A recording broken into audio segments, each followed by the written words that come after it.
News 18 special ഡിബേറ്റിനിടെ പ്രതിപക്ഷ നേതാവ് രാഹുൽ ഗാന്ധിക്ക് എതിരെ കൊലവിളി നടത്തിയ ബിജെപി പ്രതിനിധി പ്രിന്റു മഹാദേവിനെതിരെ പരാതി നൽകി കോൺഗ്രസും കെഎസ്യുവും.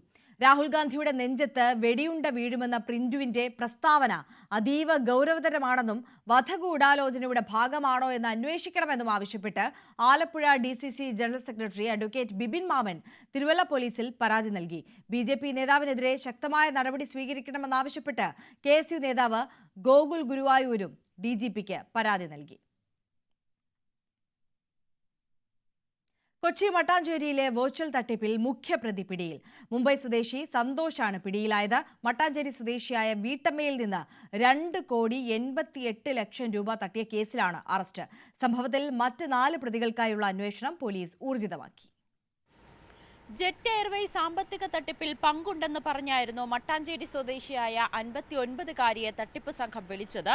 മുംബൈ തിലക് നഗർ പോലീസ് സ്റ്റേഷനിൽ കേസ് രജിസ്റ്റർ ചെയ്തിട്ടുണ്ടെന്നും വിശ്വസിപ്പിച്ചു. വ്യാജ ഓൺലൈൻ കോടതിയിൽ ഹാജരാക്കിയെന്നും വീട്ടമ്മ പരാതിയിൽ പറയുന്നുണ്ട്.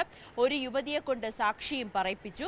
ആദ്യഘട്ടത്തിൽ ഇവർ 9 ലക്ഷം രൂപയാണ് നൽകിയത്. ജൂലൈ 10 മുതൽ ഓഗസ്റ്റ് 30 വരെ 2.88 ലക്ഷം രൂപയും കൈമാറി. ബാങ്കിലെത്തിയപ്പോഴേക്കും തട്ടിപ്പ് സംഘം വിളിച്ചു. ബാങ്ക് ജീവനക്കാരോട് മെഡിക്കൽ ആവശ്യമെന്ന് പറയാനും ആവശ്യപ്പെട്ടു. പിന്നീട് സ്വർണം പണയം വെച്ചാണ് 62 ലക്ഷം രൂപ വീട്ടമ്മ നൽകിയത്. പണം നൽകിയിട്ടും സംഘം വിടാതായതോടെയാണ് ഇവരുടെ ഭർത്താവ് മട്ടാഞ്ചേരി പോലീസിന് പരാതി നൽകിയത്.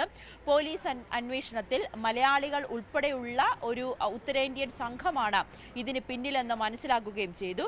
ഇന്നലെ Mattancherry police case Mattancherry police register ചെയ്ത് അന്വേഷണം നടക്കുന്നതിനിടയിലാണ് പ്രതി പിടിയിലാകുന്നത്. മറ്റ് 4 പ്രതികൾക്കായുള്ള അന്വേഷണവും ഊർജിതമായിട്ടുണ്ട്.